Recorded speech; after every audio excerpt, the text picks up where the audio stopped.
Hello everyone and welcome to today's video. Today we're going to talk about what in my opinion were the 5 best changes to Dead by Daylight in the year 2024. Furthermore, in the end I'm going to talk about some personal stuff like New Year resolutions and what I want for this channel going forward. My name is Andrew Kentz and without further ado, let's get into the video. At number 5, I have the Tomb Raider chapter. Why do I have the Tomb Raider chapter at number 5? Well, because of Lara Croft, of course. Lara Croft is one of the most iconic video game characters ever. She's been around since 1996 and she continues to be relevant today. Even though we don't have the same version of Lara throughout the years, we had like 2 different reboots, essentially 3 different versions of Lara in total. The fact that we still got her into Dead by Daylight is amazing. She is one of my favorite characters in video games from all time and I just love her. Her perks, Finesse, Specialist, and Hardened were all super unique, and Finesse is one of the most used perks in Dead by Daylight right now. It's a very strong one and a very fun one to use. So if at least one of the 3 perks from a survivor is good and fun, I would say that's a very successful survivor. Her design is amazing, her cosmetics are also insanely cool.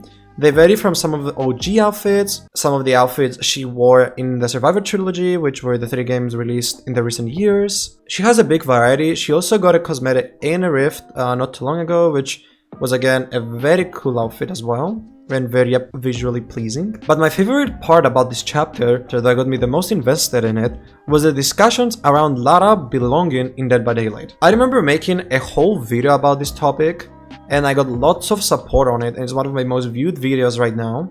And I remember defending Lara to death in that video because she's amazing. She definitely belongs in a game like Dead by Daylight. The horror elements in Tomb Raider are there, and in my opinion people just never played Tomb Raider to appreciate this character enough. So here she comes at number 5 as my favorite things to happen to Dead by Daylight in the year 2024. And up next, to no one's surprise, I have the new modifiers. More specifically, I have Chaos Shuffle and 2v8, cause Lights Out, while it was an idea, I don't think it was executed correctly, or it couldn't be executed correctly because the idea was just not that interesting in general. But let's more specifically focus on Chaos Shuffle and 2v8. Especially Chaos Shuffle, because I think it's a very fun and casual mode that should definitely be permanent in Dead by Daylight. 2v8 is also fun, don't get me wrong. I had my fair share of moments, like double stunning the killers with one pallet is just wow. I did it I think twice, maybe 3 times throughout playing the mode because I wasn't a huge fan of the mode, at least not solo queuing. If I had friends with me, I didn't mind. I obviously didn't play much killer. I played like 2 games of killer in that mode because, well, I'm too lazy to wait for a 30-minute queue to just play 1 game of killer. Even though they were hella fun to play, I don't have the patience for it. But overall, 2v8 was a fun mode, but Chaos Shuffle has everything to be a permanent mode in Dead by Daylight. It's very close to the original mode, so essentially it's as easy as that. You just add a perk randomizer and that's it. It's fun, it gives a different experience every game, there's just no downsides to it whatsoever. Behaviors should make this modifier permanent to Dead by Daylight as a second game mode, and I'm pretty sure everyone in the community will be happy. It will be a great break from normal mode that doesn't specifically change the game too much, like 2v8 does or Lights Out, and it's just fun in general. So why does behavior want to take away things that are fun, right? And I think I'm speaking for everyone here that we enjoy and love Chaos Shuffle and we want it to be a permanent mode in Dead by Daylight. Up next, and this one might be a bit controversial, but it's my opinion, so I do have the hottest takes ever when it comes to Dead by Daylight. As a very positive change to Dead by Daylight, I have the new map that came out with the winter event this year. Why do I have this map at number 3? For various reasons. First of all, when I loaded up the PTB for the new chapter, I think it's called Doom Cursed, I don't remember, this chapter sucks ass so I didn't pay much attention to it. When I first got the map, and I only got it once in the PTB, I was stunned. It has an aesthetic that no other map in Dead by Daylight has to this day. It gives me horror vibes, the layout is fun, The map has a lot of palettes and a lot of windows you can utilize for a fun experience in chases. And a very important thing for me when it comes to maps nowadays for Dead by Daylight is that it's in the same realm as Ormond. I am so tired of getting 50 billion different realms for maps that should not be in different realms. I'm so glad lately they started like utilizing the same realms. They did this with Greenvale because it's in the same realm as the Garden of Joy, and they also did it with Forgotten Ruins, which is in the same realm as Borgo. And now they did this with the new map that is in the same realm as Ormond Resort, and I am so glad they did this. This map just has a lot of Easter eggs as well attached to it. It's very scary, it's very aesthetic, and it has basically everything you need in a Dead by Daylight map. It's pretty big in size, but it's not huge. It has very cool areas and has an underground tunnel that you can use to traverse the map. Like, everything about this map just looks amazing, and it just shows a lot of promise for maps in Dead by Daylight going forward, that they can take it a step further when it comes to designing maps and their aesthetic.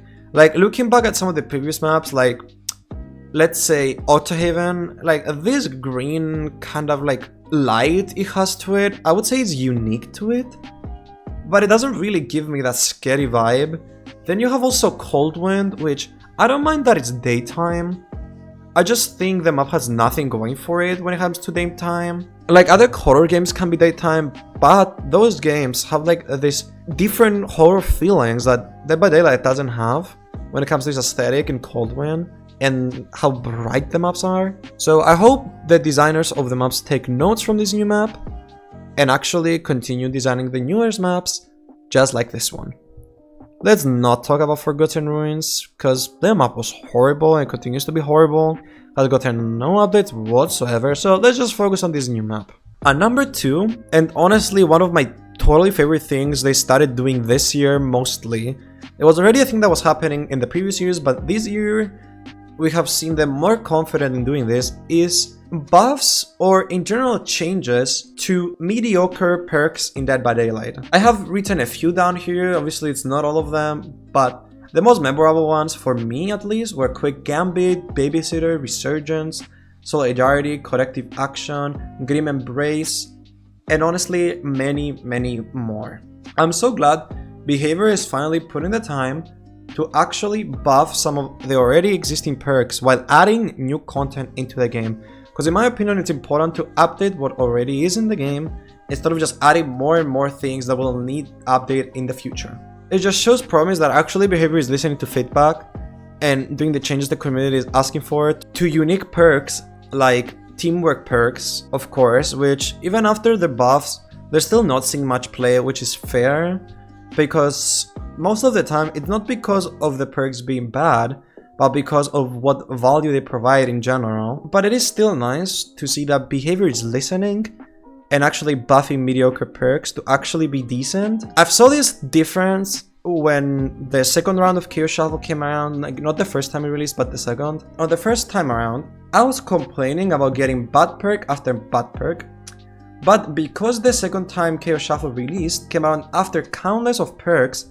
got buffed for Survivor and Killer, I honestly had a blast playing the mode, because the perks I kept getting that were absolutely dog water, at least now they were somewhat usable. So in my opinion, the second time Chaos Shuffle released was so much better, which adds a lot to why it's one of the best changes to the Dead by Daylight in 2024. But going back to bad perks getting buffed, this is all I had to say about it. There's a lot more perks that I want to see get buffed in the future in 2025, but as for now, I'm very happy with what we have gotten so far. For number 1 best thing to happen in Dead by Daylight this year, it has to be the All Things Wicked chapter that consisted of the Killer the Unknown, the Survivor Sable Ward, and the new map Greenville, and a new perk type, Invocations. Now, why do I have this at number 1? Honestly, when this chapter released, it was the best time I had on Dead by Daylight in a long time. I had so much fun playing against the Unknown and using Sable. She is one of my P100s right now.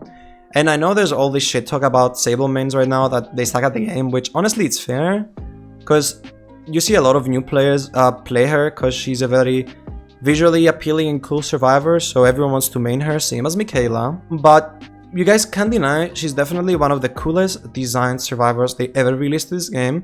There was definitely a lot of thought behind her. She is unique. She is one of those survivors that you know she's not gonna appeal to everyone, but to the people she does appeal to, they love her and they just can't let her go. Same with the Unknown. The Unknown is such a goofy, fun, and pretty strong killer, to be honest. Like, he's not C tier or D tier. I would put him high B, low A tier. Like, if you're very good at Unknown, you can do some pretty good shit. And in general, like, he's scary, he's fun, and he's everything you need in a killer. The new map, Greenville, while it's not the best aspect of this chapter, it's still, like, while it's not the best balanced map in Dead by Daylight, it's still a welcome addition to the realm. I love the aesthetic of it. The palettes, even though are weird, and the double palettes are definitely something we haven't seen before. Definitely not in the old days of Dead by Daylight, but in a very, very way weaker state than they used to be. It's definitely something new, in a way. So I could never complain about this map. The main building, honestly, it's fantastic. It's very cool. We never gotten a main building like this before. Like, if you fix the main gen on top, then a film starts to play, which was a teaser for Behavior's new game with Supermassive Games, the casting of Frank Stone, which was a choice-based game. And in general, the map has aesthetic, it has the visuals, has anything you want in a map, it has unique loops to it, which I think that's a lot. The layout of it, it's not its best quality. They could change the layout around a bit, because you can 3-gen survivors really easily if you do the gen in main building and at the statue. You're basically doomed if you do those 2 gens in the beginning. But other than that, I think it's a fun map. And lastly, Invocation, which was a new style of perk coming with Sable Ward, which honestly was very welcome. After a few buffs to it, I would say it's a pretty decent perk. It's not horrible, it's not OP. It does come with a trade-off, of course. But overall, we haven't gotten a new unique perk since teamwork perks, and those were very underwhelming, so any new kind of perk was, of course, welcome. Before we get into my personal shit, I just want to say, what are your favorite things to be added to Dead by Daylight in 2024? Or what changes were your favorite, and overall your favorite moments of this year in Dead by Daylight. There were many good ones and some very underwhelming ones, to be honest. Especially lately, I haven't found myself playing too much Dead by Daylight because a lot of sweaty players are on right now, and the events this year have been very underwhelming. Like, Anniversary event was horrible for Survivor, then Halloween event was not it, and now Bone Chill event is just lazy copy of last year with minor changes. So I just wanted to make this video and focus on the positive things that happened to Dead by Daylight this year. I could have made a video talking about both of them, like both the positive and negatives, but honestly I just wanted to focus on the positive ones, because if I focused on the negatives, I would be here talking for 30 minutes straight, and honestly I did not want to make such a long video because I know people will get bored. So there's that. Let me know your thoughts down in the comments down below, and don't forget to check my socials. If you don't want to write it in the comments, you can stop by my streams that I stream every week and tell me your thoughts live and chat with me, because why wouldn't you want to do that? I'm so good, so you'll be wasting your time not watching me on Twitch. Just saying. Anyway, before I end this video, for the people that don't care about me and my personal shit, you guys can skip over this and move on with your lives. But for the people that do care, let's get into it. So, hold on. I've written some notes down here. What I want to achieve for 2025. Well, honestly, where do I see this channel going forward? Would be hitting 1K subscribers by the end of next year at least. Honestly, my schedule with uploading this year has been up and down because of university, because of friends, because of going out. It hasn't been my main focus. Streaming was actually my main focus, but lately I've been leaning towards focusing on YouTube all full time. Actually focusing on this instead of streaming, because it's better for long-term growth for both channels and for my community, because I love meeting new people, I love interacting with my community, and everyone is welcome here, of course. Maybe in the future I'll be also expanding with other content for other video games, such as Marvel Rivals, which is a video game I have been enjoying a lot lately. But as of now, DBD is still gonna be my main focus. I love DBD as much as I hate it. I still love it. And going forward, I think I will keep uploading my occasional, like, weekly video talking about some random thing I thought the previous day to make a video about, because That's literally how I work. I love doing things last minute. So there's that. Definitely this year has been my best year as a content creator. It's where I started seeing my channel pick up with videos and I started enjoying the content I was actually making. I found my content, which I like doing discussion videos about Dead by Daylight, you know. I like doing gameplay as well, and we might occasionally do that on this channel, but it's not gonna be my main focus when it comes to videos. I love doing gameplay videos. I think they're fun and entertaining, but it's not the main thing I enjoy doing. So from now on, at least for a while, the main focus on this channel will be discussion videos about either perks, killers, or whatever random shit I will think of that annoys me in Dead by Daylight. The support on the videos has been insane this year. I even had one video hit, what, 8,800 views, which honestly is insane. I never imagined ever one of my videos would be getting that many views. But you guys have amazed me.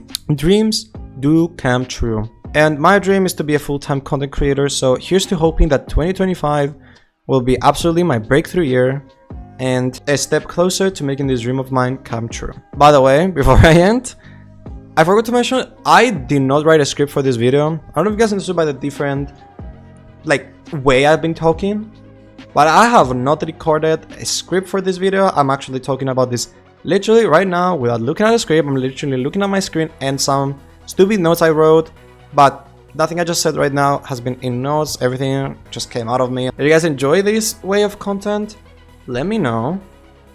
Should I just not write a script for my videos and just say everything how it comes out? I don't know, it feels weird doing this. It doesn't feel planned, and I just like to have my videos very straightforward.